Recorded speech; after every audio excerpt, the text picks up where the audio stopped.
balamusizza nnyo mu linnya lya Kitaffe n'Omwana n'Omwoyo Omutukuvu.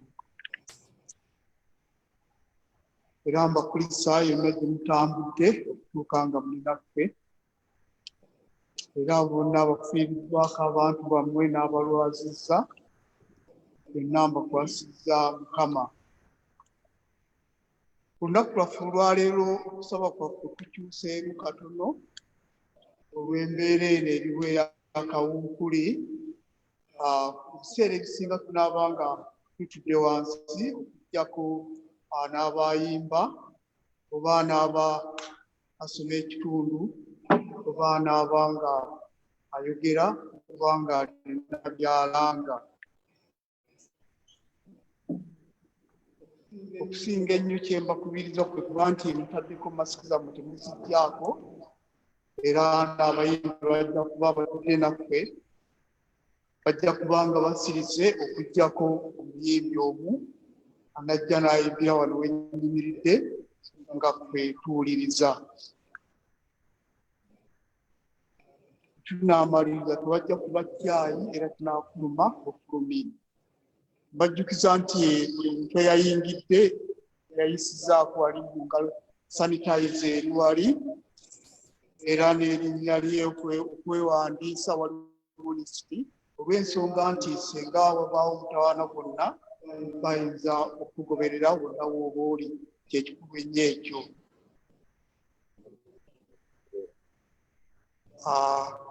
Kaakati tugenda kutandika kusaba kwaffe nga tuyimba, tetujja kuyimba naye nga omu ku bayimbi atukulembera kuyimba olusooka. Omuyimbi ajja tusaba bonna abali ku Zoom musobole abatalina wano mu kkanisa ojjukire okumyutinga gundi zaako mulobe nga amaloboozi tegakwatagana.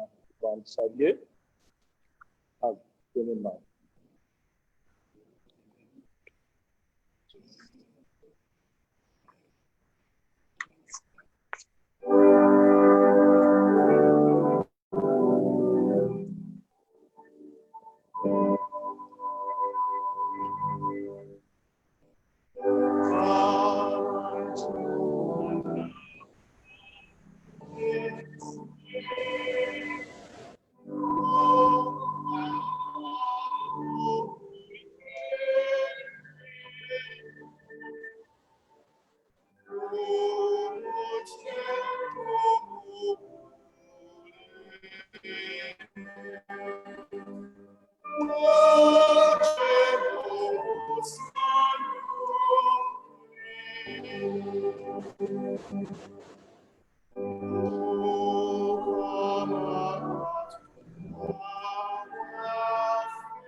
mu linnya lya Kitaffe n'Omwana n'Omwoyo Omutukuvu. Amiina.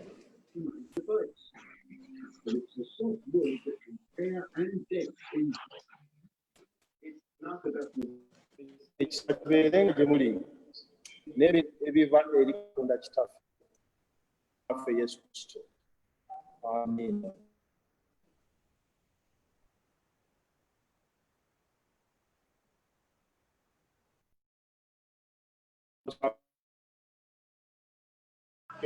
Ekibiina kyonna eky'omuggulu ekyewaayo eri Katonda nga tuyita mu Yesu Kristo Mukama waffe, okusinza kwaffe n'okutendereza kwaffe era n'okwebaza kwaffe, okwatula ebyonoono byaffe,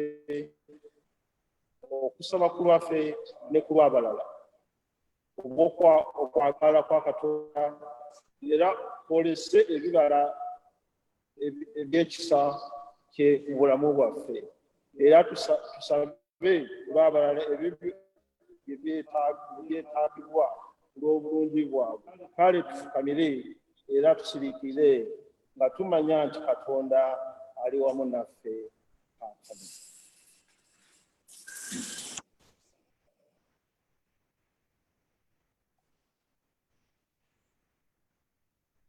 Mu kiseera kino njagala nga tusiriikiridde tujjukire ebyo bye twagala okuwa eri Mukama Katonda ebitasaanidde, ebyo twakakoze,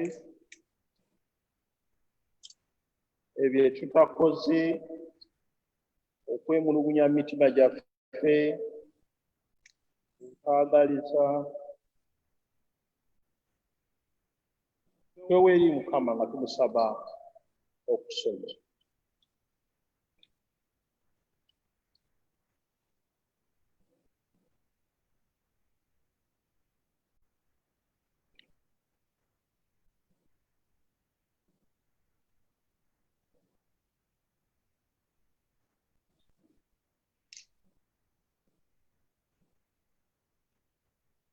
Osaba essaala eno mu mutima gwo, abali eka muyinza ogisaba. Tusabe. Ayi Katonda ayinza byonna era ow'ekisa ekingi, tukyama okuba mu makubo go ng'ebisabo bino, tugobere nnyo okulowooza n'okwegomba emitima gyaffe, tugaana okuwulira amateeka gaba, tuleka ebitugwanira okukola era tukole ebitagwanira kukola, so nga n'obulamu tebunyufu. Naye ggwe ayi Mukama otuddiremu ffe abanaku abalina ebibi. Ayi Katonda obasaasira abaatera okwonoona obazza ababoneredde oba wasuubiza abantu bonna obwa Kristo Yesu Mukama waffe. Tukakweyoisa ebingi era otubeere ku mwoyo, tutanula leero okwegendereza nga tukutya ggwe era nga tukola ebyo by'okukola. Erinnya lyo tukutenderezebwe. Amen.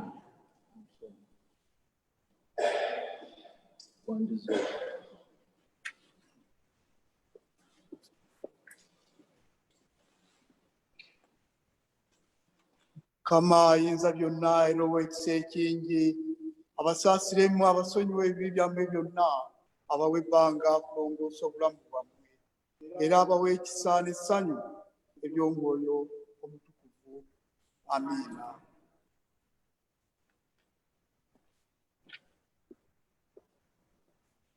Tweyongera okwegayirira ensala ya Mukama waffe. Kitaffe ali mu ggulu, erinnya lyo litukuzibwe, obwakabaka bwo bujje, byagala bikolwe mu nsi nga bikolebwa mu ggulu. Otuweerere emmere yaffe ya leero, otusonyiwe okwonoona kwaffe nga bwe tusonyiwa abatwonoona, totwala mu kukomebwa, naye otulokole mu bibi, kubanga obwakabaka n'obuyinza n'ekitiibwa bibyo emirembe n'emirembe. Amiina.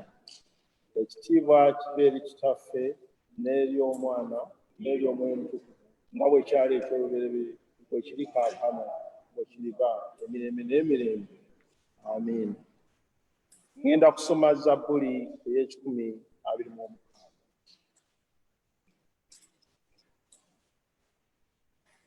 Abalina empapula z'oluyimba eri ku lupapula olusooka.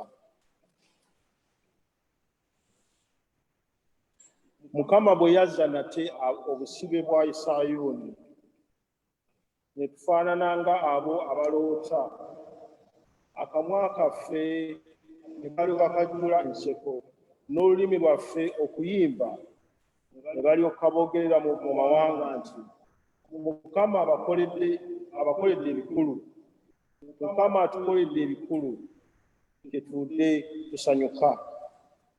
Ozze nate obusibe bwaffe, Ayi Mukama, ng'emigga mu bukiika obwa ddyo. Abasigga nga bakaaba amaziga bali kungula nga basanyuka. Newankubadde nga yeegenderera ng'akaaba ng'atwala ensigo, alidda nate n'essanyu ng'aleeta ebinywa bye. Ekitiibwa kibeere kitaffe n'ery'Omwana n'ery'Omuntu nga bwe kyali bwe kiri kaakano n'emmeeme. Atuulire ekitundu okuva ekisooka okuva ow'ekitiibwa Ronald.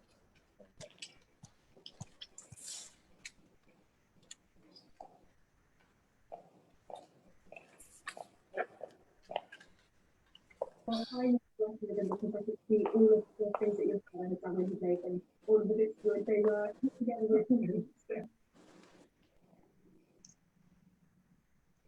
Ekitundu kyaffe ekisooka kivudde mu ngero essuula 16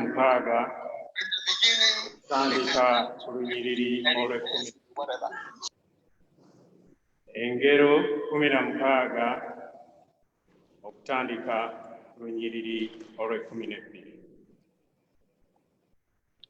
Okukola obubi kwa muzizo eri bakabaka, kubanga obutuukirivu bwe bunyweza entebe. Emimwa emituukirivu bakabaka gye basanyukira, era baagala oyo ayogera eby'ensonga. Obusungu bwa kabaka babaka ba kufa, naye omuntu ow'amagezi alibukkakkanya. Mu musana gw'amaaso ga kabaka mwe muli obulamu, n'okuganza kwe kire kya mutego. Okufuna amagezi nga kusinga nnyo okufuna zaabu. Weewaawo, okufuna okutegeera kulondebwa okukira ffeeza. Olugendo lw'abagolokofu kuleka bubi. Akuuma ekkubo lye awonya emmeeme ye. Amalala gakulembera okuzikirira, n'omwoyo ogwegulumiza gukulembera ekigwo. Aba n'omwoyo ogwetoowaza wamu n'abaavu, akira agereka omunyago wamu n'ab'amalala. Assaayo omwoyo eri ekigambo anaalabanga ebirungi, era buli eyeesiga Mukama alina omukisa.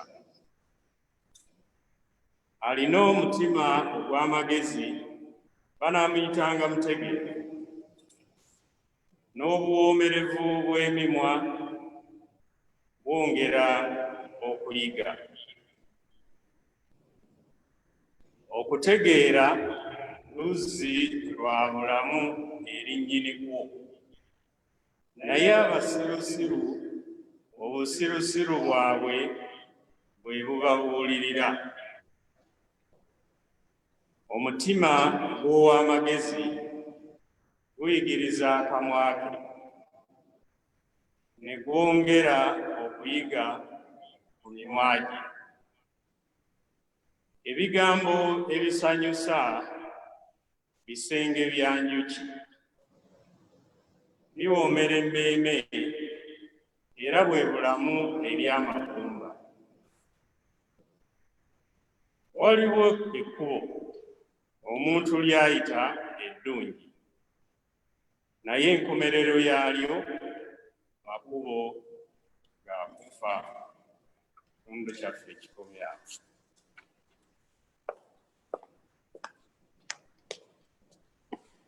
Katuwulire ekitundu ekyokubiri.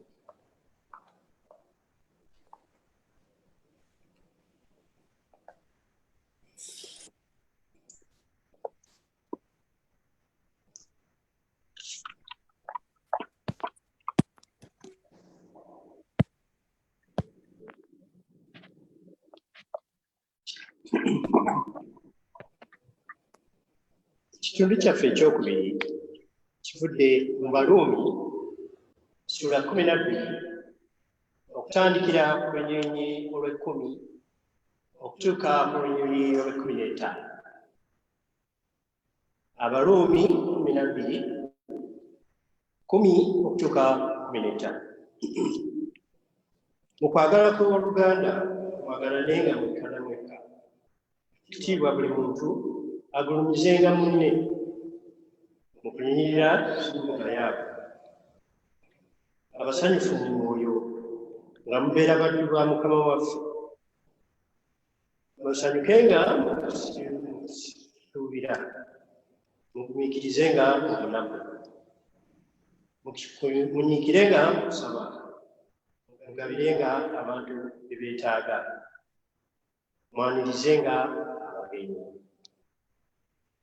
musabirenga ababalinganya, musabirenga so temukolimanga, musanyukirenga wamu n'abo abasanyuka, mukaabirenga wamu n'abo abakaaba.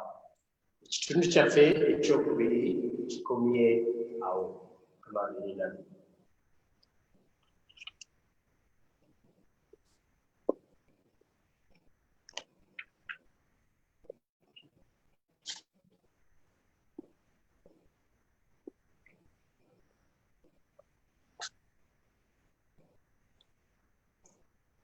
Nanyiriza nnyo omubaka wa Ssaabasajja Bungereza ne Ireland, era nammwe mwenna bakristaayo bannange okujja ku lunaku luno olukulu ennyo nga tujjukira Bakabaka bw'e Buganda. Mbasaba nnyo era nziramu bagamba nti nabagambye temwakiwuliriza, nabadde mbasabye mu buwombeefu nti abayimbi bakule butuuzi bawulirize, naffe nga tuwuliriza ono kuba n'aba balonze okujja okuyimba oluyimbo naye nga ffenna tukuyimba. Nabadde n'okuswala kubanga n'omukulu waffe badde walina atulaba. Kale kye mbasaba okuddamu nti bwe babayimba omuntu gwe mwalonze agenda okuyimba ajje wano ffenna nga tetuyimba naye ng'ate tutudde buwombe tuwuliriza. Ekyo kikulu nnyo.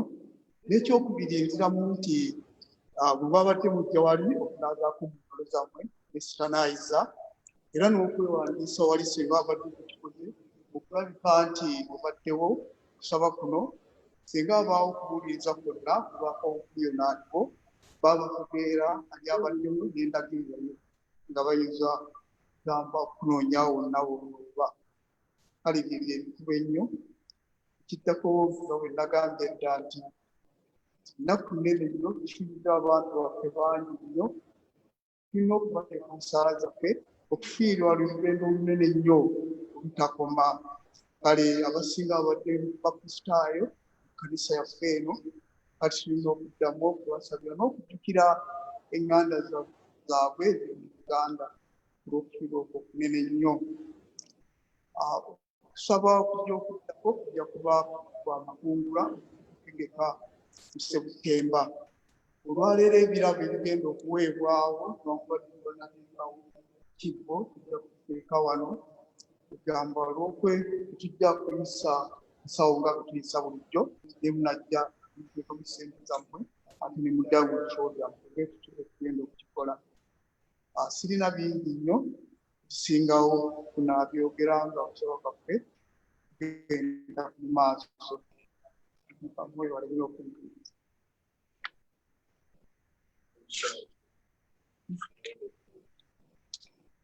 Bagenda ndowooza anaatubuulira ajja kubuulira nga ali ku Zoom. Yes, ebulungi mukyala Swaga yagenda okutubuulira ku lunaku lwaleero najja kubuulira nga akuba atajja kubeerawo naye mujja kuwulira nga bw'abuulira.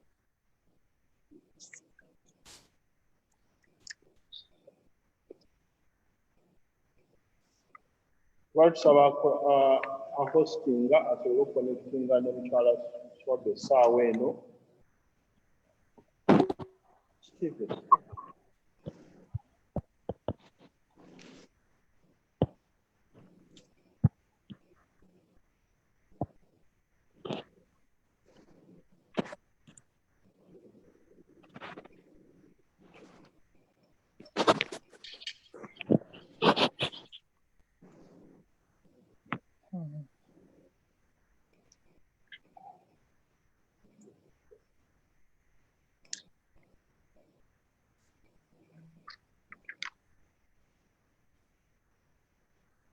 Mutusonyiweko nga tetunagenda mu kubuulira, tulinawo oluyimba olwokubiri. Mutusonyiweko anti obutabeera wamu tekiba sikumpi.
Eri mukyala Swaga olw'obubaka olwaleero.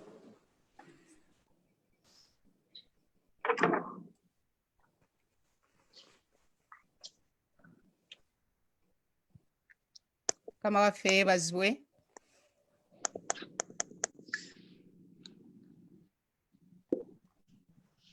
Balamusizza mwenna mu bitiibwa byammwe. Amanya gange nze Musumba Sala Swaga nga nsinzidde wano e Wales mu United Kingdom okugabanako wamu naawe. Katusabe. Taata ow'ekisa ekingi, tukwebaza gwatusobozesezza okukuŋŋaana mu nkuŋŋaana eno. Tusaba ozibule amaaso gaffe n'amatu gaffe tusobole okuwulira Omwoyo kyagamba ekkanisa ate tusobole okukikola. Ebyo byonna tubisabye nga tuyita mu linnya ly'omwana wo era omulokozi waffe Yesu Kristo. Amiina. Olunaku lwa leero tuli mu kujaganya nga bwe giweze emyaka 27 bweddu bukya Ssaabasajja Kabaka wa Buganda Kyukyu Musota Ssajja lya Beene Ronald Muwenda Mutebi owookubiri atuuzibwa ku Nnamulondo y'abajjajjaabe. Ssebo Ssaabasajja ogundegunde ogundegunde ogundegunde. Okujjukira amatikkira emirundi gyonna egiyise kibadde nga kiseera kya kujagulizaamu, kiseera kya bikujjuko era kiseera kya kubeera ng'abantu banyenya kugaliba enjole n'abamu ne babeera nga beesuwa ne ku magengere. Naye ku mulundi guno Kinyanku ye mugabe. Abatamanyi byafaayo bya Buganda bulungi, mu Buganda bwe tugamba nti Kinyanku mugabe kiba kitegeeza nti ebintu si bya mannyo wenu. Kinyanku yali omugabe wa Ssekabaka Musota. Mannyo wenu yali omugabe bw'omusirikale wa Ssekabaka Kintu. Naye Buganda bwe bwali nga baagala Kintu yabaddako balina okusendasenda mannyo okusendasenda Kinyanku adde ku luuyi lwabwe basobole okuwangula Bemba. Era ekyo bwe kyatuukawo Ssekabaka Kintu n'agamba nti kati ebintu si bya mannyo wenu. Kinyanku mugabe. Naffe olunaku olwaleero tufaananako ng'abo abali ku mulembe gwa Ssekabaka Bemba. Olwaleero ebintu bye tuliko bizibu. Tuli mu kiseera ekyakanakyani. Wano e Bungereza we tuwangalira coronavirus atututteko bannaffe nga tulaba. Abamu ne bakoma ku migo gy'entaana. Ekirala bannaffe bangi olwaleero emitima gibali ku mutwe kubanga beeraliikirivu tebamanyi wa gye bagenda kujja kigulira magala eddiba olw'emirimu gyabwe okuba nga giri mu lusuubo. Naye ate nga bwe bagamba nti ekiri atabadde ate kyekirya n'asigadde awaka. Bwe tudda eka ku butaka e Buganda naye ekiriyo kifumba mutuku. Obulwadde bwa COVID-19 bweriisizza enkuuli ne busannyalaza emirimu gy'abantu, ne busannyalaza embeera, obwavu, ebikolwa eby'ekivve, okutyoboola eddembe ly'abantu awamu n'obumenyi bw'amateeka ne byeyongera mu Buganda era awamu ne mu Uganda. Weewaawo tetulema kwebaza Katonda n'abakulembeze baffe olw'ebirungi awamu n'enkulaakulana zonna ezisobose okutuukibwako mu Bwakabaka bwa Buganda awamu ne mu Uganda yonna, naye ate era tukyali mu matigga. Twetaaga Katonda atuyambe tusobole okuvvuunuka embeera ezitusoomooza nga abantu era nga eggwanga. Mu kyawandiikibwa kyaffe ekivudde mu kitabo eky'engero, tulabye ng'omuwandiisi atugamba nti okukola obubi kwa muzizo eri kabaka. Era bakabaka baagala oyo ayogera eby'ensonga. Omutima ogw'ow'amagezi guyigiriza akamwa, era assaayo omwoyo eri ekigambo anaalabanga ebirungi. Kati nkusaba gwawuliriza ali ku mukutu guno, osseeyo omwoyo owulire obubaka buno, osobole okulaba ebirungi mu bulamu bwo, mu ggwanga lyo, ate ne mu Buganda yaffe.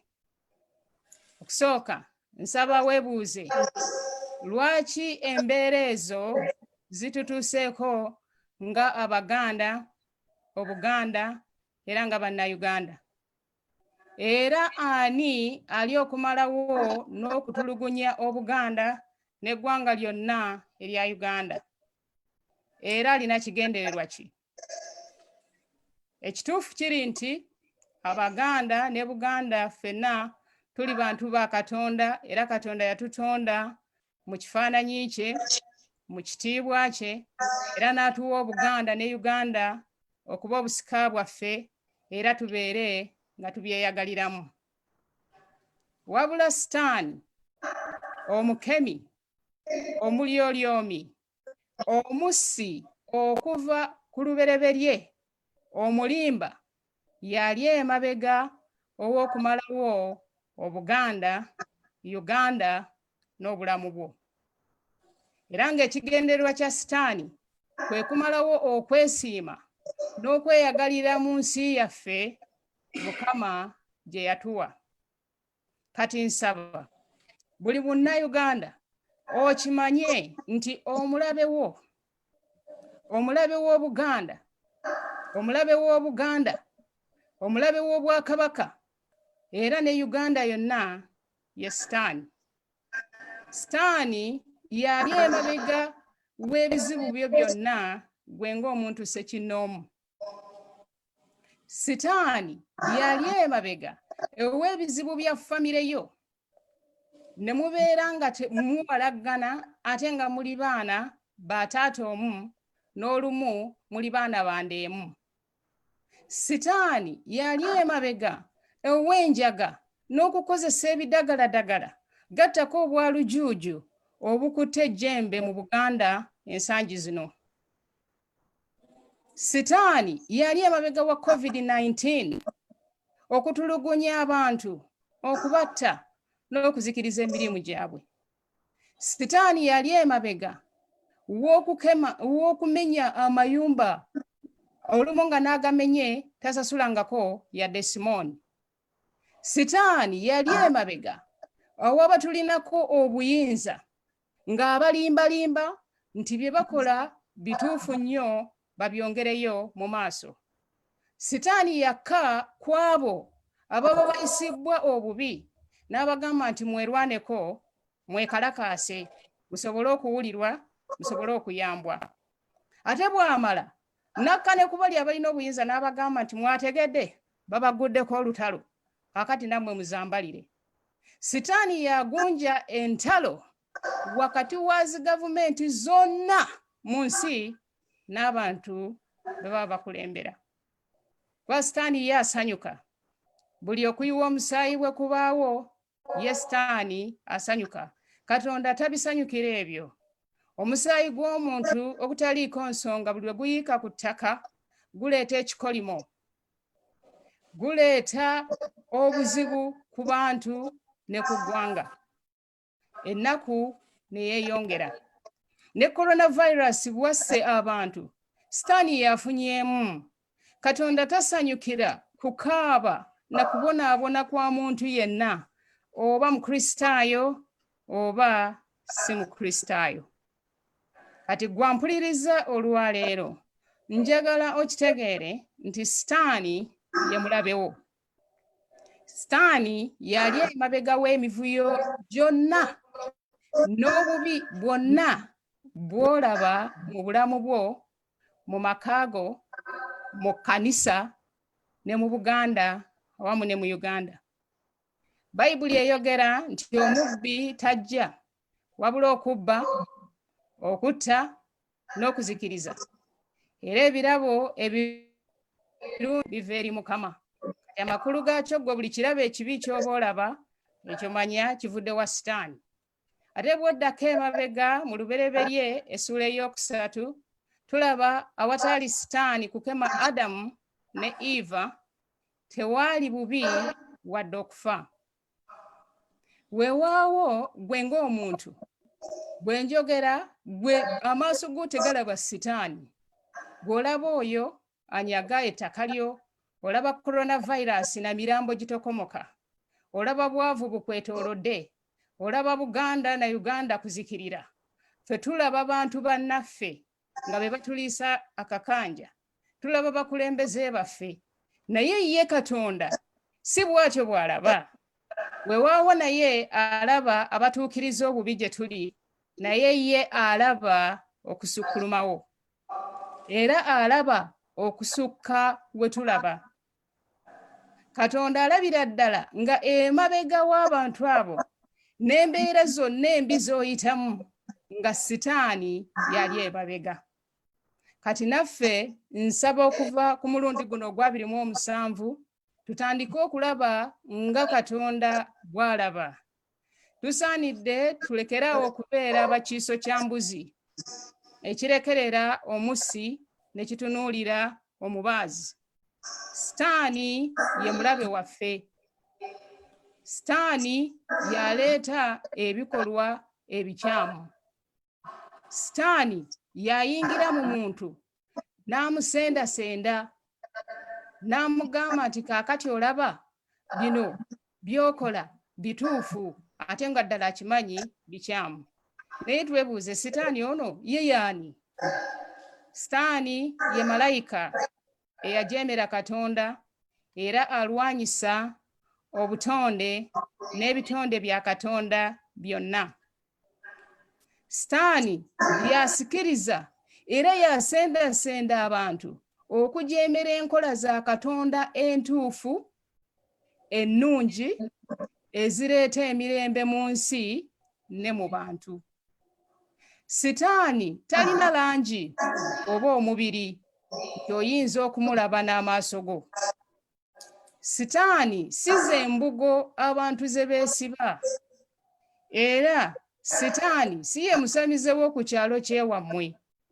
Sitaani si ye ensaasi oba eŋŋoma ze tukuba. Sitaani mwoyo, era Bayibuli emuyita omukemi. Sitaani ajja gy'oli ng'akozesa ekyo ky'omanyi n'akikyusa n'akizza mu nkola enkyamu, n'akikuddiza n'akikulaga nga kituufu, olwo n'okikkiriza nti kye kituufu ky'olina okukola, naawe n'okissa mu nkola. Ekyokulabirako, Sitaani ajja gy'oli n'akugamba nti wezza ebintu by'abamulekwa n'ettaka lyabwe. Ekituufu ng'okimanyi kikyamu naye n'okikola. N'akozesa obuyinza mu nkola enkyamu, n'otunda ettaka emirundi 3, n'olumu n'otunda empewo nga nalyo tolirina. Naye tulabye nti omulabe waffe nga abantu, nga Obuganda, nga eggwanga lya Uganda ye Sitaani. Naye Sitaani avaawo atya? Tusomye mu Baluumi essuula y'e12 olunyiriri olw'10 okutuuka ku lw'15. Agambye nti musanyukenga mu kusuubira, mujiikirenga okusaba, musabirenga ababayigganya so temukolima. Ekyo kitegeeza nti tulina okwawula omuntu ku Sitaani. Twawule abantu ne Sitaani. Omuntu munno si ye mulabe wo, abakulembeze bo si be balabe bo. Katonda ayagala tusabe okusinziira ku ndaba eyiye.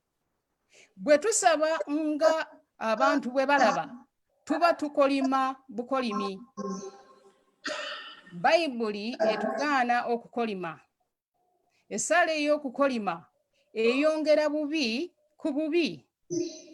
Katonda takolera ku kukaaba kwaffe okw'amaziga ag'omubiri, akolera ku maziga ag'omwoyo nga kwe kusaba, era akolera ku kigambo kye. Okwemulugunya n'okwogera ebitatuukiridde si kyaffe Abakristaayo, era ne Katonda takisanyukira.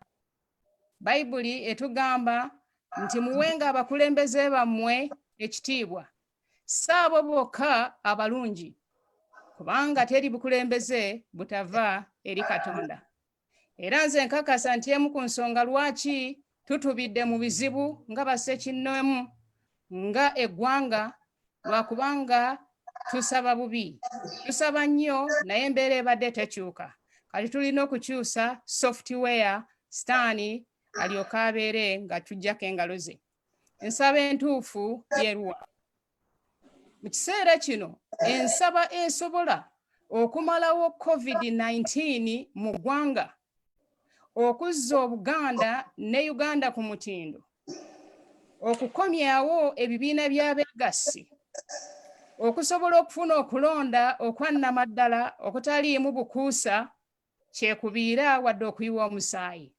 Tulina okusabira mu musaayi gwa Yesu Kristo Omunazaalesi. Katonda ayagala tusumululire omusaayi gwa Yesu Kristo ku Sitaani, kubanga ye mulabe waffe. Yalwanyisa obulamu bwo era yalwanyisa eggwanga lyaffe. Ekyawandiikibwa kitugambye nti musanyukirenga wamu n'abo abasanyuka, mukaabirenga wamu n'abo abakaaba. Kati nga tujaguza amatikkira ag'omulundi guno ogwa 2017, tusaanidde tujjukire nti obutuukirivu bwe bunyweza emirembe, era emimwa emituukirivu bakabaka gye basanyukira.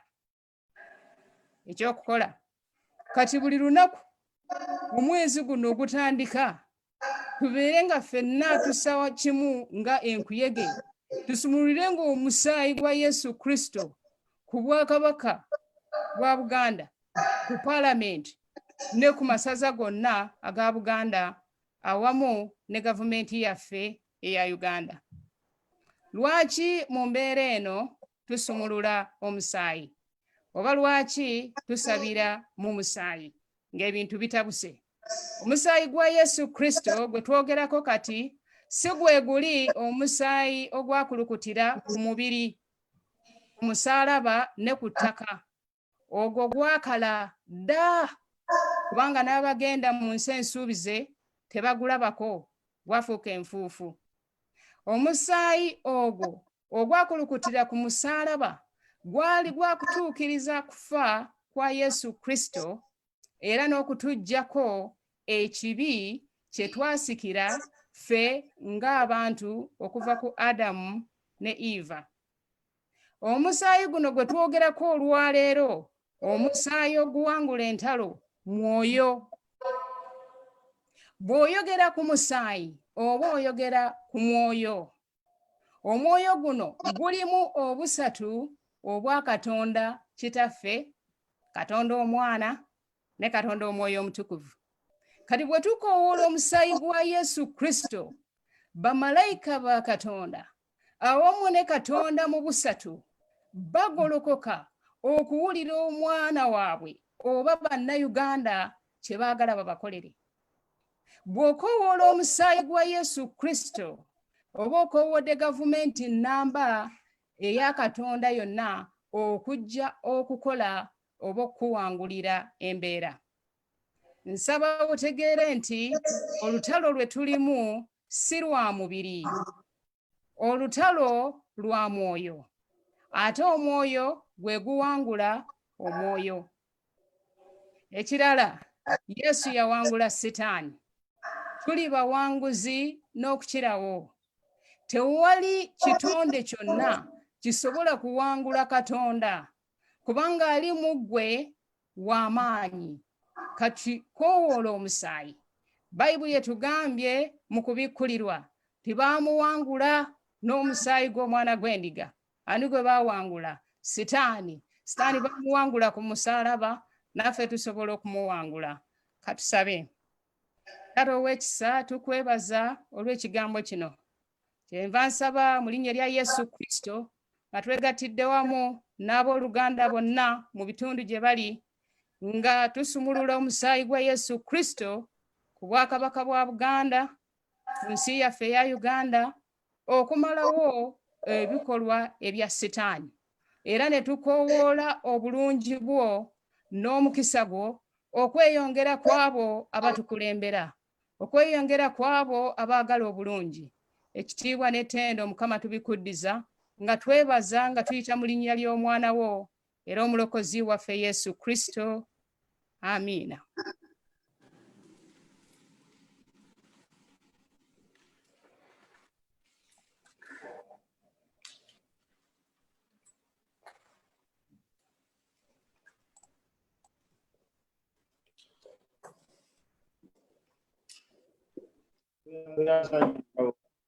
Omusumba Papa ng'atubudde tugenda mu kiseera ekisaba kale kiseera tugenda sigala nga tufudde nga twatula nga Mukama waffe.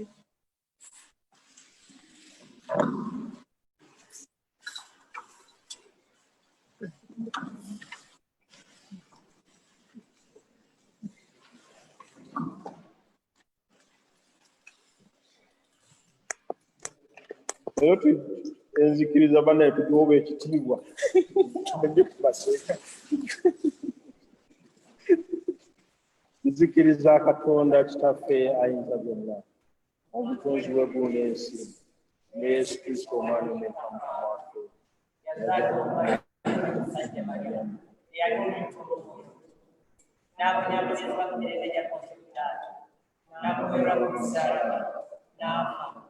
n'aziikibwa, n'atemba agomebwa, n'akulosa n'azuukira mu bafu, n'agenda mu ggulu. Atudde ku mukono ogwa ddyo ogwa Katonda Ayinza Byonna, naye alivaayo okukomawo okusala omusango gw'abafu n'abafu.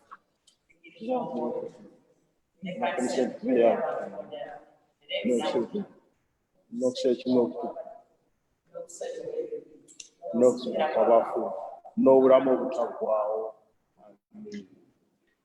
Atuulize essaala y'olunaku.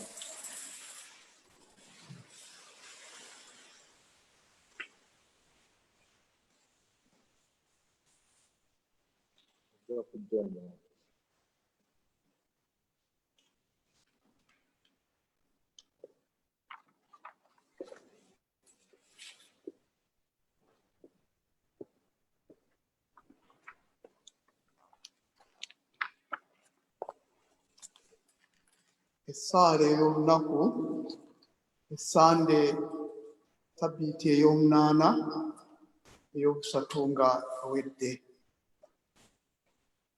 Ayi Katonda Ayinza Byonna, afuga amawanga gonna era galagiranga bw'ayagala. Tukwate n'ebiragiro by'owalagira nga tuyuulira, tusobole okusonyiwagana n'okugenderera amateeka ge watulagira, tulyoke tube nga tuli balamu emirembe n'emirembe. Amiina.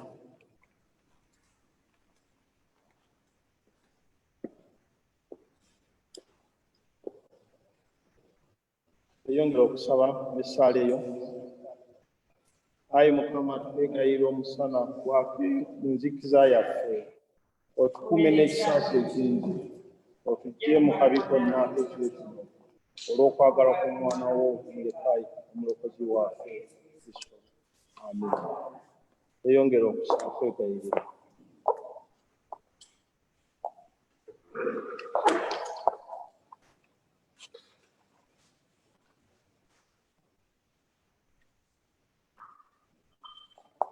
Katonda Ayinza Byonna ekisa ekingi, tukwebaza olw'okututuusa ku lunaku luno olusookera.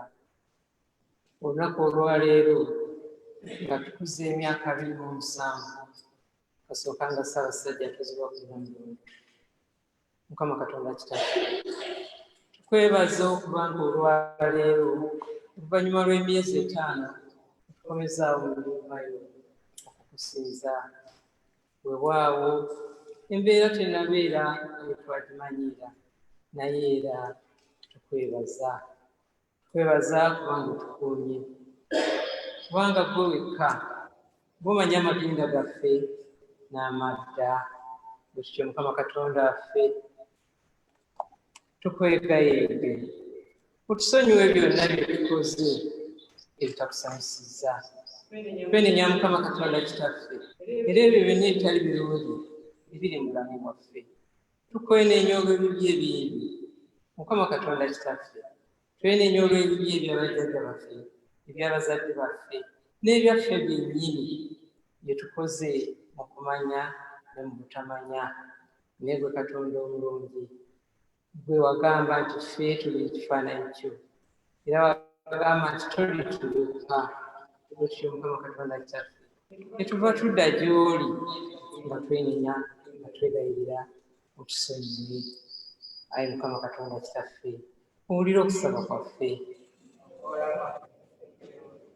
twebaza Mukama Katonda kitaffe olw'ebyo ebirala bye tuyiseemu tukwebaza olw'ebizibu bwe tuyisizaamu kubanga mu kubiyitamu lwetuleka nga tukyaliwo era nga tuli bajulirwa ku byo tweyongera okukwesiga Katonda kitaffe twebaza n'olw'ebirungi bye tufunye kitaffe omulungi gwe wekka gw'oteekateeka kumanya ebigere byaffe tutambulirenga mu bulijjo era wakati muffe nga twebaza lwa bannaffe baweereza bannaffe bamukiibi nga bakuza emyaka gyabwe 28 mu bufumbo era nga ffenna tubasabirako twebaliza ayi Mukama kitaffe omulungi owulira okusaba kwaffe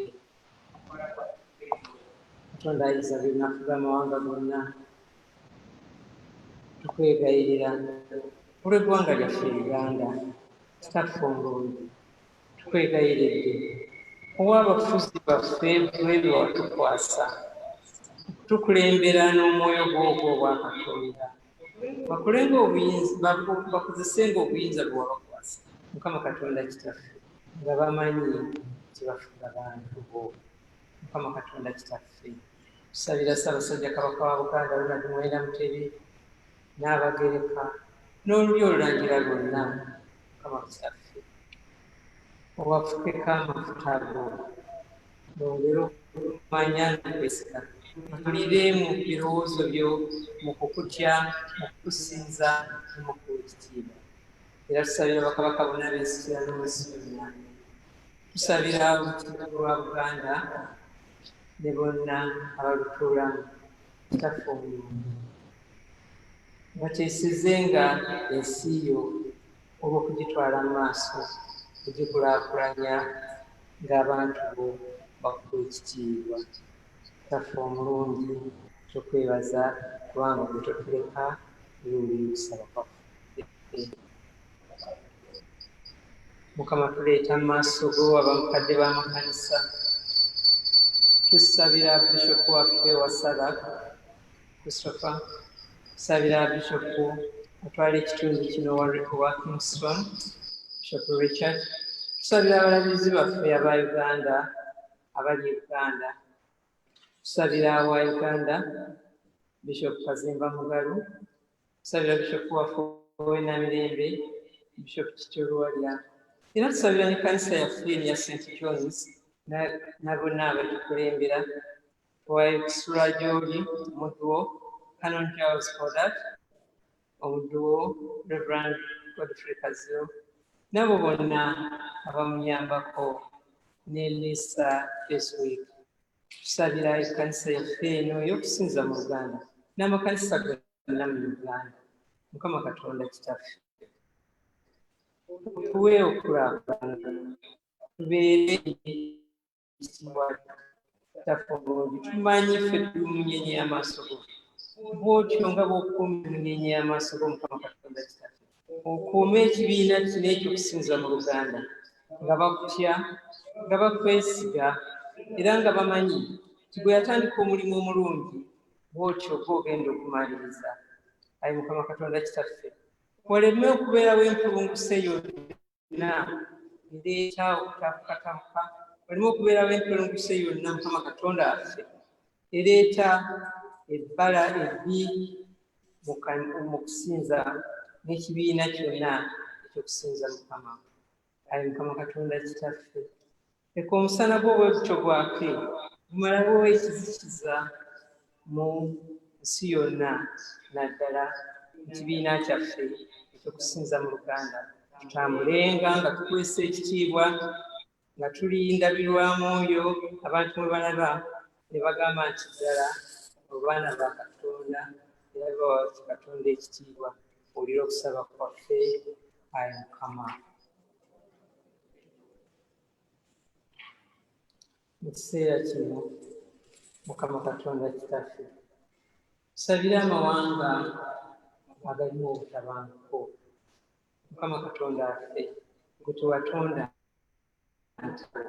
era wadde entalo zabangawo amawanga nga baana ba Isirayiri bagenda okulya ensi gy'abasuubiza, naye ezo gwe wazitereka era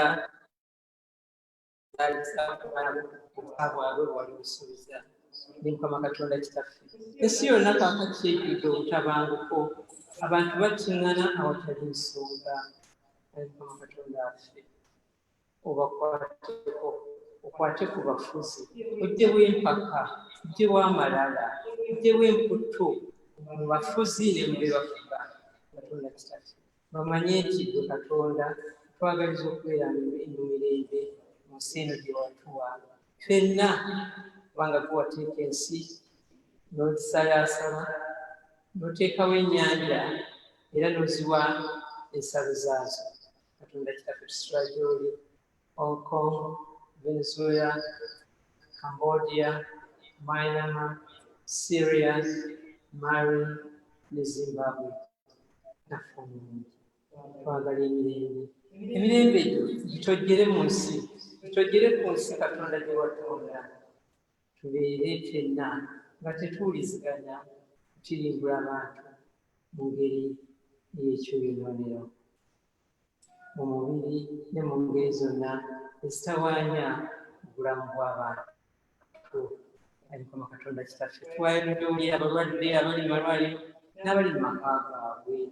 Kitaffe ow'ekisa, gwe musawo omukulu, gwe Yesu yagendanga wonna ng'owonya abantu, ne kaakano Mukama Katonda waffe omwana we Yesu agolola omukono gwe kubanga waali, era ye bw'ataliiwo yaweereza omwoyo omutukuvu. Omwoyo omutukuvu ate ku basawo abajjanjaba abalwadde, akolere mu abalwadde basuuke, era bavengayo nga bakuweesa ekitiibwa nga bakutendereza, kubanga gwe Katonda. Mu linnya lya Kitaffe n'Omwana n'Omwoyo Omutukuvu tusabye, amiina. Ayi Katonda ayinza byonna, atuwadde ekisa kaakano okusaba ffenna mu maaso g'emmeeme. Yasuubiza baba nga babiri nga basatu nga bakuŋŋaanyewo mu linnya ly'olutwalo basaba. Ayi Mukama waffe, kiza kaakano okutuwa bye twagala ne twegayirira nga bwe binaatusanyanga. Otuwenga mu nsi muno okumanya amazima go ne mu bwakabaka bwo obugenda okujja. Mukama Katonda waffe, otuwa obulamu obutaggwaawo. Kitaffe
Hello.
I think it's them. I think it's themselves. Yeah, they don't. They can't. They don't. Yeah. Oh, look, that's a church. That's a church, though. I know. Yeah. Just only small people. Yeah.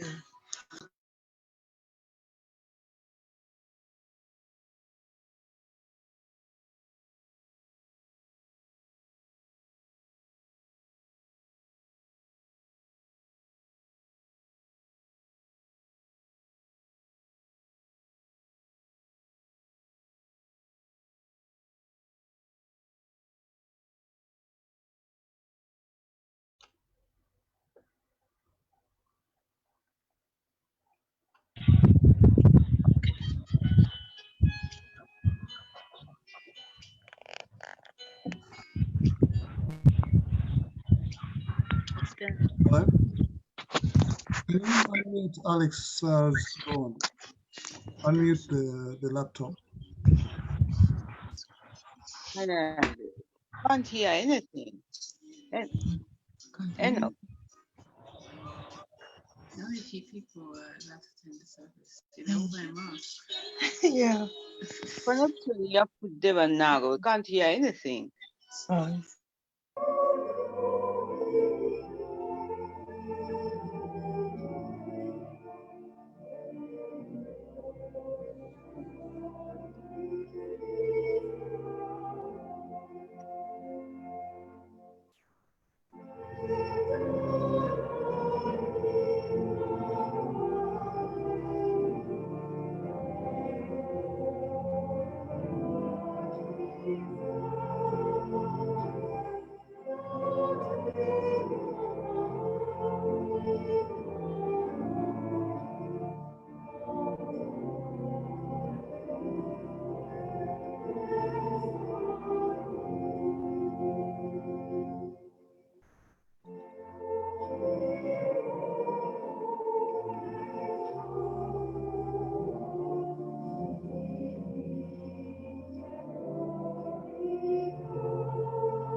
Okay.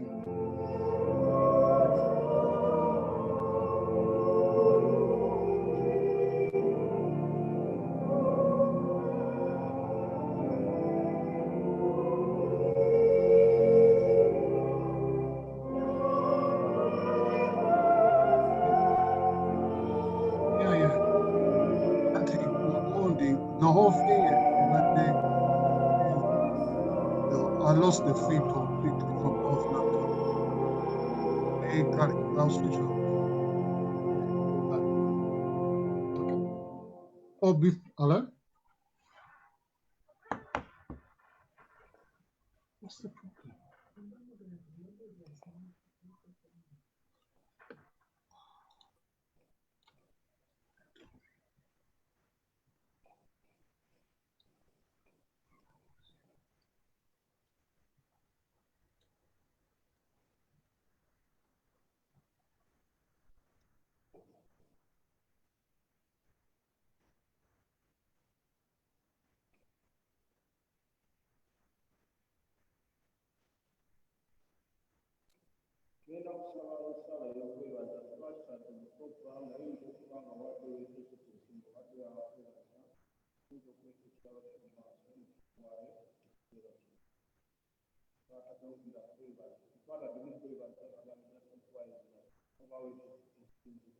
Unmute. Host muted me.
ng'osobozezza okuba nga tusobola okukuŋŋaana ate ne tusigala nga tusobola okutuukirira abo bonna abasobola okubeera wamu.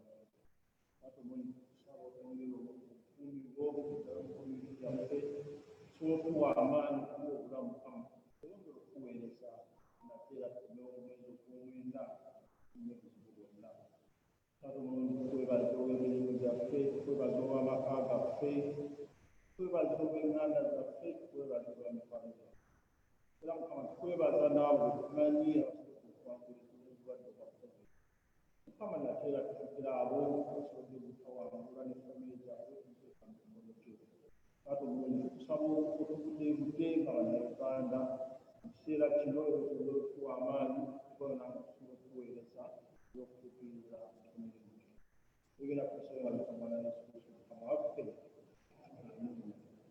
Ayi Katonda ayinza byonna, omuva ebirowoozo byonna eby'amazima n'emirembe, tukwegayirira okume omuliro mu mitima gy'abantu, okwagala emirembe n'amazima, oluŋŋamyuma mu magezi go amatukuvu gonna abafuga era abateesa okuleeta emirembe mu nsi. Obwakabaka bugaziyizibwe n'obutebenkevu okutuusa ensi yonna lw'erijjuzibwa okwagala obwa Yesu Kristo Mukama waffe. Amiina. Tugende mu kiseera ky'ebiraamo okukwaniriza abazibu.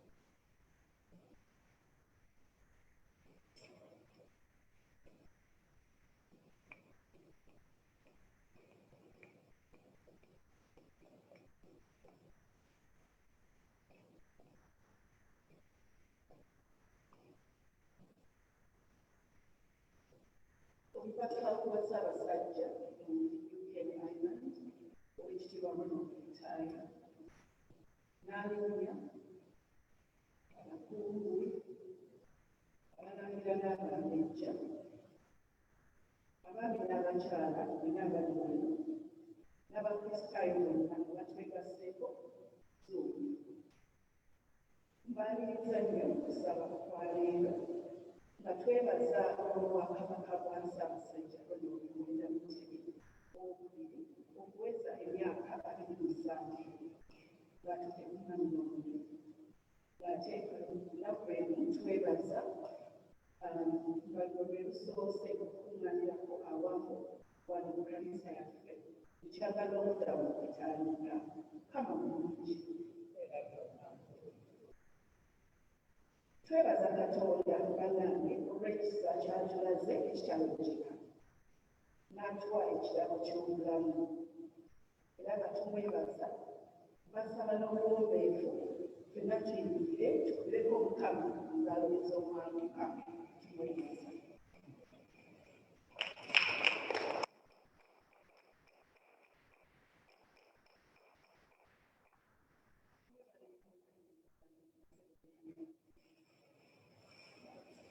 Nebaza abaweereza okutegeka n'okusobozesa okusinza mu binawo. Nebaza omwawule Reverend Kaziro n'obuweerezibwa. Nebaza kwaya n'omulanga. Nebaza nnyo technical team ekirirwa Mwalimu Kafeero. Nebaza abaweereza bonna olw'omulimu gw'okusobozesa okusaba kw'okubeeramu. Nsasira bonna abalwadde n'abafiiridwa n'abalwazizza abalama baabwe mu mwezi oguwedde kyanga tusaba obutimbagano. Kama abaakire mu kaseera akazibu.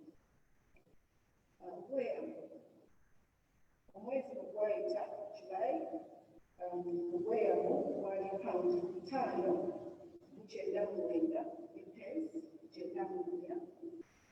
Mwebale nnyo, mwebalire ddala bassebo ne bannyange.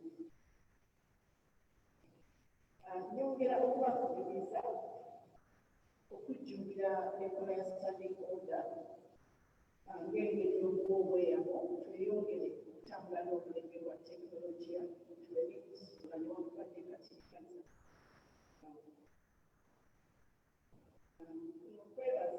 Twebaza olwabo bonna abalwadde ebiseera kimu nga tetukuŋŋaana kama basuubizza twebaza nnyo olw'okusukka kwa mwami Roy wanje eyalongoosebwa nga Sseddene twebaza ku famire eyo okuyita kugerageza kulayita n'abo bonna betubadde tusalira naye twebaza Mukama kino kubika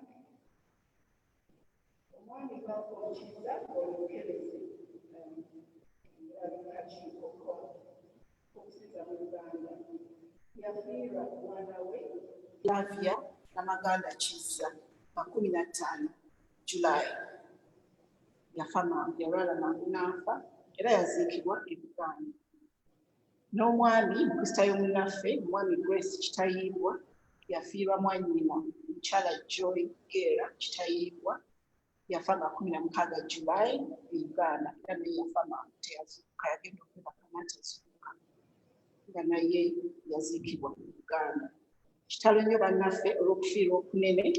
Mukama agumye famire zino n'abalala bonna abafiiriddwa n'abagenzi Mukama abawummulize mu kisa.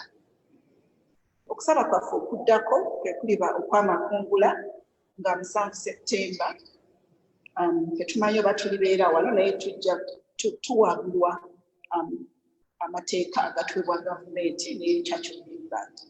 Tujja kubategeeza oba tulibeera wano oba tulibeera ku mutimbagano naye nga byonna tubisanyusaawo. Nga mmaliriza njagala okwaniriza omwogezi waffe ow'enjawulo Omumbejja Evelyn Nasiwa agenda okwogera gye tuli wanaamala omubaka wa Ssaabasajja Oweekitiibwa Ronald Lutaaya ajja kwogerako gye tuli. Mwebale nnyo mwebalire ddala okukkiriza abassebo ne bannyabo Mukama abeere nammwe.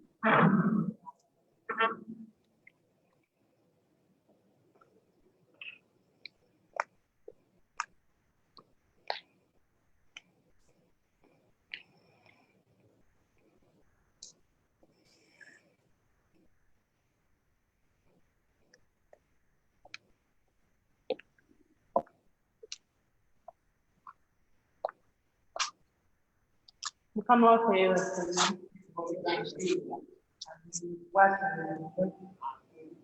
Mukama twebaza kya Katonda kibadde naffe mu kaseera ak'akazibuzibu tubaddemu weewaawo tuyinza okuba nga era tunaavuddayo era twalimu naye nga nange ayimiridde wano nammwe leero kisa kya Katonda singa si kisa kya Katonda osanga naalibadde omu ku abo abagendedda. Naye neebaza Katonda si mwogezi wa njawulo nnyo naye nzize okusinga ennyo okwebaza. Twebaza Katonda nti yansomosa kubanga ng'omwogezi omubuulizi w'olunaku bw'ayogera kati bangi abaakoma ku mugo gw'entaana z'omu ku abo eyakoma ku mugo gw'entaana era neebaza Katonda ekyamagiro ekyo ennaku zonna eyita kyamagiro kubanga kyamagiro kya Katonda. Nga Maaci obulwadde nalumbibwa obulwadde obwa COVID obwajja amangu ddala kubanga tebwampa na time kimanya nti oba bwo kubanga symptoms zaali za njawulo era okkakkana ng'abantu temuddwaliro ebyaddako saabimanya era ebiseera ebitaali nnyo Maaci era okukkakkana nga ndi bantu temumaisiyo ndowooza nze okutegeera nti ndwadde nga maze okuzuukusa oluvannyuma lw'ennaku 4 era bwe nazuukusibwa nawulira bulungi nga bantu abankubiranga oba yeebase naye nga bwe bakalanga okumbulira ki ekibaddewo awo wentegeerera nti ebintu bizibu waliwo okufawa naye nga Mukama bw'atabula mu mbeera natandika okusaba kubanga ekirwadde ekyo kyatuleetera okuyisa ennamba emu kuba buli muntu yenna ng'omulwadde waliwo yali abaddeko n'abeerako mulwadde ate nze ekyomukisa omubi omugungu ogwo gwe gwali omulundi gwange okusooka okuweebwa ekitanda nali sirwalangako okutuuka ku kitanda olamu bamire bonna naye nagenda okutunula abasawo bonna tusobola kumanya omukazi omufudde bonna beesabise kugamba empisa y'amaanyi n'abakyali ku ventilator nga abalaba abanenaani.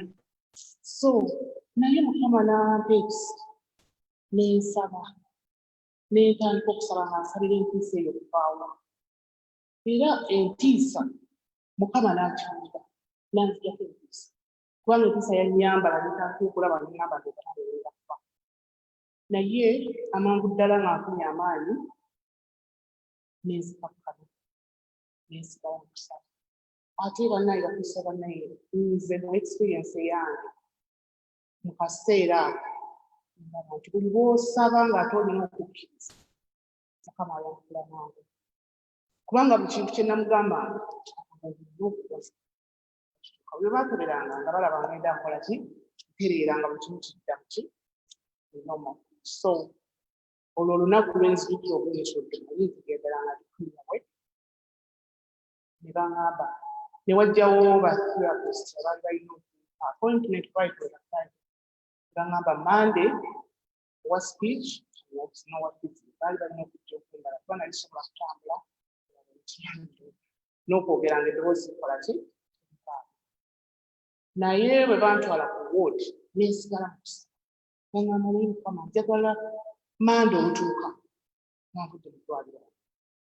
Nali nkyaliko oxygeni weewaawo era n'ekiseera kyali kizibu ng'amaanyi sirina naye buli kye nayogeranga ne Katonda ng'alinga ali wano nange ng'obulamu bukyuka genda okulaba ne ŋŋamba oxygeni ono simwagala yali Saturday ku makya ne ŋŋamba Mukama njagala oxygeni wange embadde nga ndi naye okunoobwedda ono simwagala era n'okutambula ne mugamba Mukama njagala nve ku kitanda ku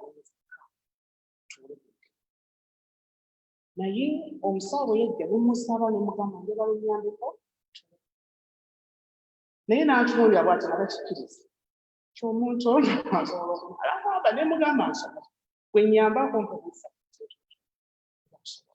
era nekiba netuula mu ntebe kati mu kutuula mu ntebe n'aleeta oxygen n'amugja senga yali yalasala n'amugjayo amuteeka ku sayidi endala bwe yamugja ku sayidi endala simanyi oba Mukama yakikola oba yerabira oxygen n'amugja n'etuula mu ntebe actually okwo kwe kwali okusaba okwawano kwa Apple era n'embeera mu kusaba neneeyunga kusaba kwawano kubanga n'esimu yange kati after the 3 hours ali mu ntebe ne baleeta omusawo najja nemubuuza nti na oxygen simuwulira n'amukebera nga oxygen taliiko n'atya n'agamba nambuuza how long embaddeawo nemubuulira nti 3 hours n'adduka n'akola atya n'aleetamu okutema oxygen levels nga ziri ku 92. Mukama mulungi egamba ebyange nimanya nti Katonda nneekuona era saani nga kakinya ne feeding tube nokyalimu bagambaawo naye nembagamba batiddemu mukyala kikamya kati kubanga tosobola kulya nemugamba nja kulya naye mukumugamba nti nja kulya nga nange simanyi nti nja kulya nga siruya nabe kubanga yatwala test naye mu bwangu buso in the morning baita breakfast babuuza nti sinywa mata sinywa buugi porridge oyo bagabo wa naye bwe bamuleeta ne mbagamba bampe porridge n'amata nembinywa nensaba n'ekikopo kyo omukazi n'amasa n'olina enjala nemugamba basimanyi era bonna abasawo bwe bajja mutuufu woda ekiwali atamanya kubanga bwe baziranga ne bantunulako nga tebakkiriza nti yenze naye nakobola bannange Mukama waali buli etubikoola ate nga tulina okukkiriza okwo kiddala asobola tewali lusozi lumulema era sande nga ndiwawo nga okusande bamuggyako ne mbabuuza ne basomujeeri ne baloba nga sisobola naye nga mbagamba nsobola nga nze buli kimu mpita Katonda nga Mukama olinange tosobola kwemerera era byonna ne bitambula bulungi era by Monday nga dokita ogenda okujja okunkebera ngalanange ndiwe ebikuddama ne ba therapist okugenda okujja tebena kyebagenda kukola kuba nali njogera nina part nga nina kusimu nsobola okugamba ne Mukama Mukama akola ebyamagero era okuva olwo sitadda mabega nenzira eka mu kudda eka ndowooza nabeera mu buli ekisalamba olunaku nentandika okubeera kuba nafuna amaanyi nembeera positive neŋŋamba sitaani tolina wange nze nina okuwona so bwe ntyo bwe ntambudde mu lugendo lwange olwa covid nemukubako nemukubira ddala nemuttira ddala nenzirayo okukeberebwa follow-up nga nalanga lanzi zange zonna nga ziri clear nga sirina kantu konna era nafuna ng'abantu abalala bavudde kubanga ne benaddayo baconsultant benyumya nnyo mulaba ntambula ali ku magulu ntambula ne bagana nakola ne beewuunya kubanga baali bamanyi galina kuntalanga 6 months okusinzira langi zange bwezaali era naye Mukama mwebaza sirina kyenyinza kuwa Mukama okuggyako ng'era mu Zabbuli ey'ekikumi-16 ey'okubiri bugamba kiki kyenkusasula Mukama olw'ebintu bye byonna ebiyinza bannange abooluganda bwebo wange mwebale nnyo mwebalire ddala okumusabira mwebale okunkubira amasimu bamama bange mwebale okunjagala banaye nange mukoze kinene olugendo lwange olw'okuwona mpagaliza ekiseera ekirungi awangaale alisabisa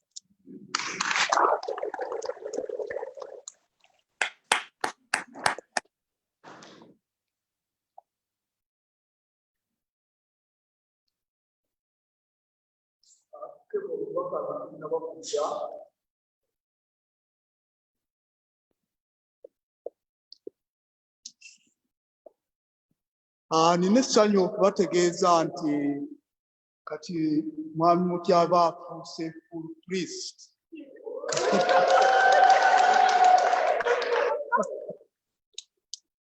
nga abatamanyi nnyo madaala ga baawule mubadde mulaba nti olukuba talussa ng'alukiika bukiisibwa ati naye kati bajja kulumuwa naye kwegamba oba ofuuse full priest olukoba olusanga olulaba naye oba tonnaba oluusi balukiika bukiisibwa ebati kale olwaleero olina okumukubira mu ngalo ng'afuuse full priest. Kati ssebo omubaka ebyange bikomyawo.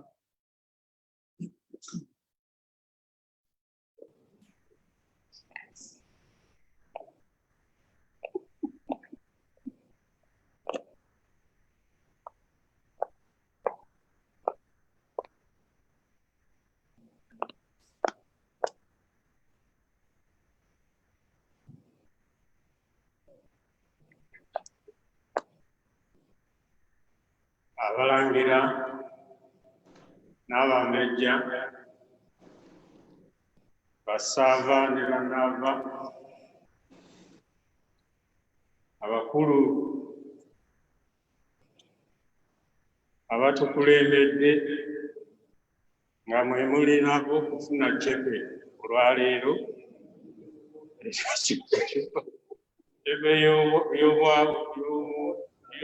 y'obwani ordinance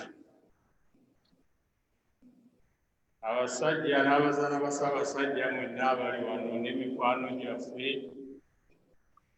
nammwe mwenna abali ku vidiyo ku Zoom mbalamusizza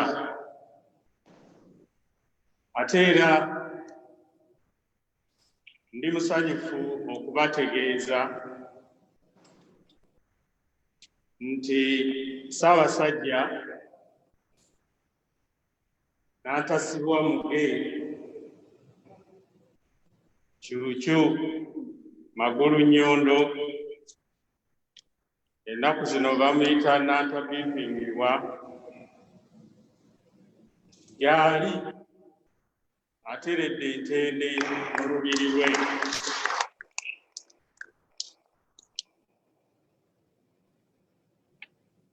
twebaza Katonda okutuusa Ssaabasajja ku myaka 27 kasookanga alinnya ku Nnamulondo y'abajjajjaabe okugalu bannaabwe.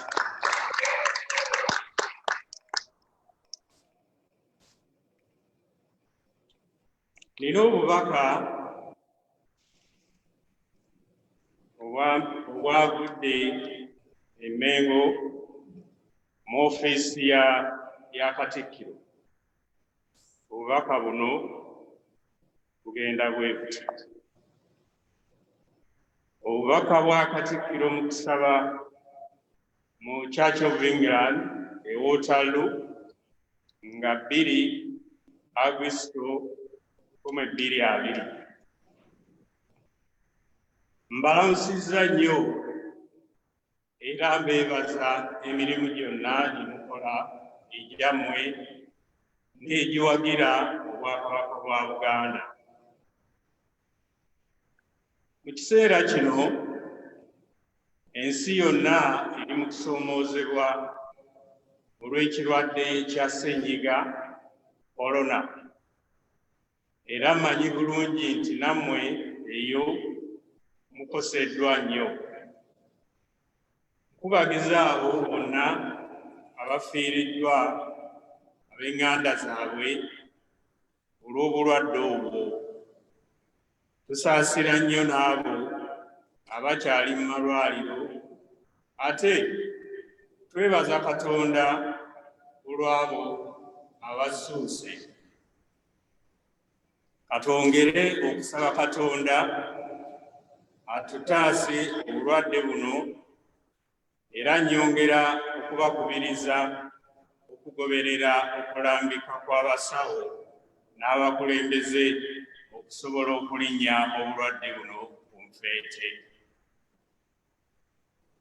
Nga 31 omwezi ogwa Julayi eyali olwokutaano luno oluyise, lwe twajaguza bwe gyawera emyaka 27 nga Ssaabasajja Kabaka Ronald Muwenda Mutebi II alamula Oluganda. Twebaza Katonda olw'obukuumi n'obulamu obulungi eri Kabaka ate n'okubeezaawo Obwakabaka.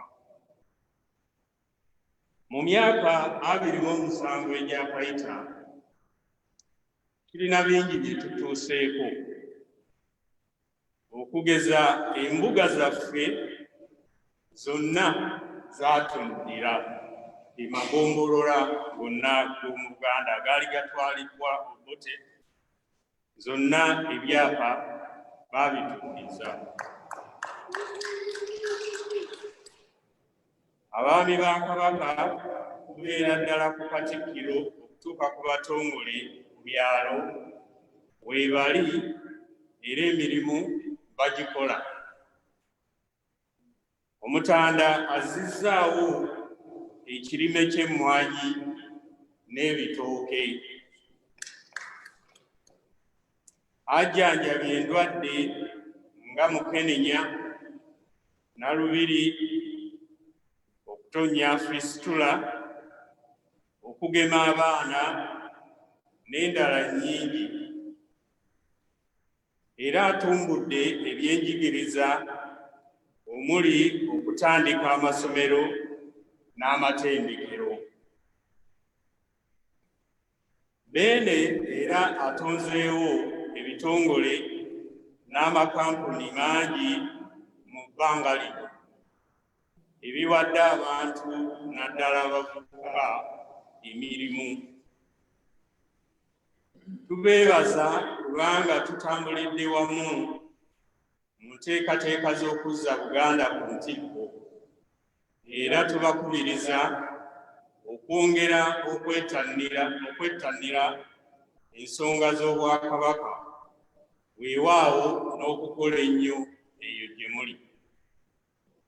Twebaza essaala zonna n'obuwagizi abakulembeze b'eddiini bye bawa Obwakabaka, naddala okunyweza okusaba mu Luganda Church of England e Waterloo. Era tusaana ffenna okunyweza obumu nga beene wazze atukubiriza ebbanga lyonna. Katonda abakuume, Ssaabasajja Kabaka awangaale ng'enkumbi bega, n'ateekako omukono Charles Peter Mayiga Katikkiro.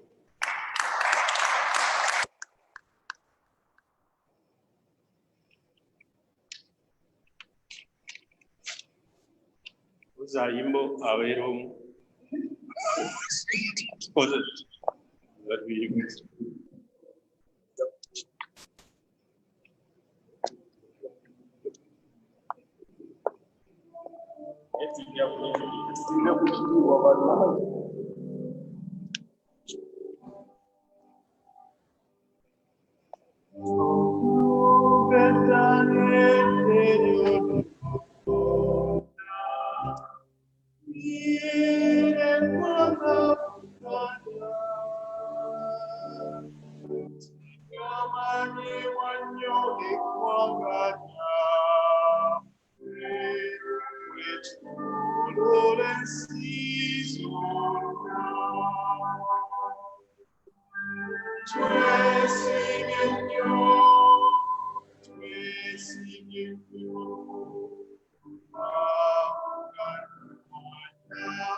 Waliwo ensonga bbiri zenyala okutanyaamu. Emu bizagira eya baafudde. Okusooka byonna byakutangaza ku musumba kyayogedde. Bulijjo mbadde nteekako olukoba olwa bbulu ng'omubuulisi, naye kati nyingidde stage eddaako gitwandiise ordinance. Wakati kye balina ekigambo omujjanko kibira nti kakina ng'abakristaayo, naye mbeera ordinance batandise ngenda tandika okusoma gw'omwenda 12 orientation. Ngenda kusomera mu St. Augustine eri linked ku University, Durham University, emyaka 3 ndyoka naafuna ki olukoba. Kati ababaafudde omwezi ogw'omunaana tusaba muyimirireko, mutajja mu maaso tubasabireko. ab'ogwomunaana abaazaalibwa mu Gwomunaana n'abali eka bonna bannange beerabidde. Awaka ewaffe waliwo omukyala akuze kati aweza naye emyaka 18. Tubeebaza olw'ekyo Islam kyaba. Tusabe. Wali omulala?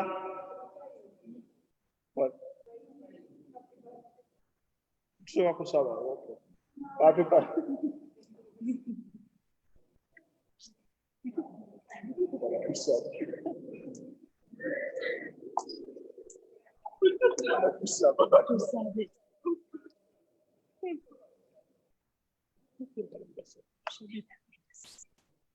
Tusabe.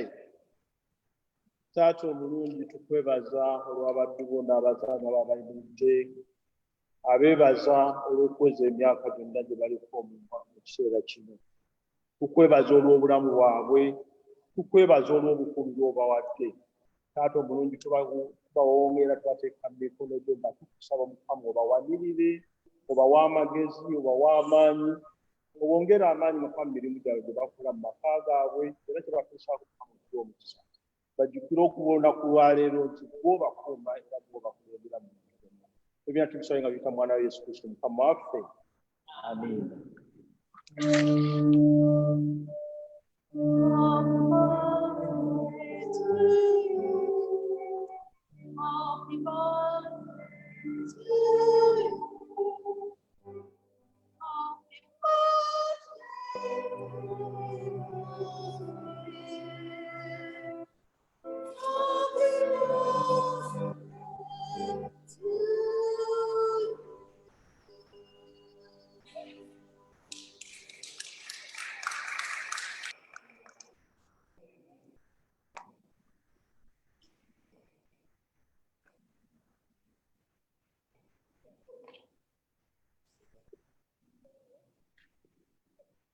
Tuyimirire tufune omukisa.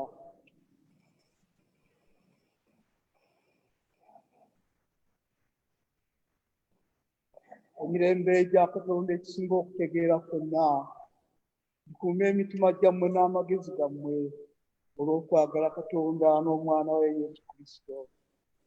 N'emikisa gya Katonda Kitaffe n'Omwana n'Omwoyo Omutukuvu bibeere nammwe, bireme okubavaako emirembe n'emirembe.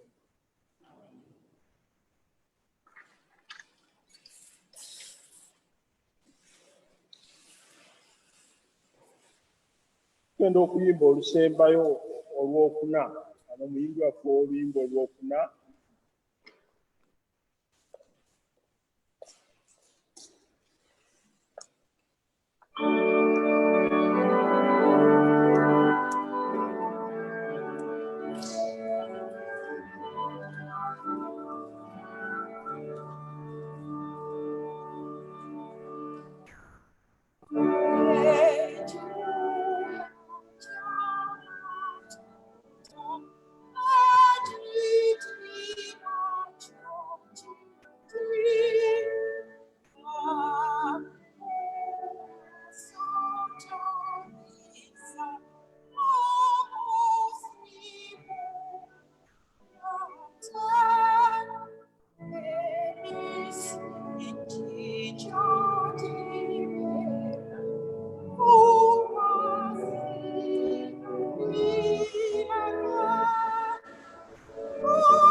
Mukama tukwebaza nnyo okutukuŋŋaanya wano mu kiseera kino nga tujjukira ensi yaffe Buganda kasookanga efuna obwetwaze ekiseera kati kiise Kabaka kasookanga adda ku Namulondo myaka 27. Tukwebaza nnyo ekiseera kibadde kizibu naye nga omusobozesezza okufuga Obuganda bulungi awatali mitawaana, era tusabe mirembe n'emikisa gwa Katonda bibeere naye nga kufuga Buganda n'abantu bonna nga Mukama amukulembera mu byonna. Era tusabira bonna bakolagana nabo, Katikkiro n'abakungu bonna baatuula nabo obulange. Bino byonna tubisabye nga tuyita mu nnyanja ya Kitaffe Katonda. Amiina.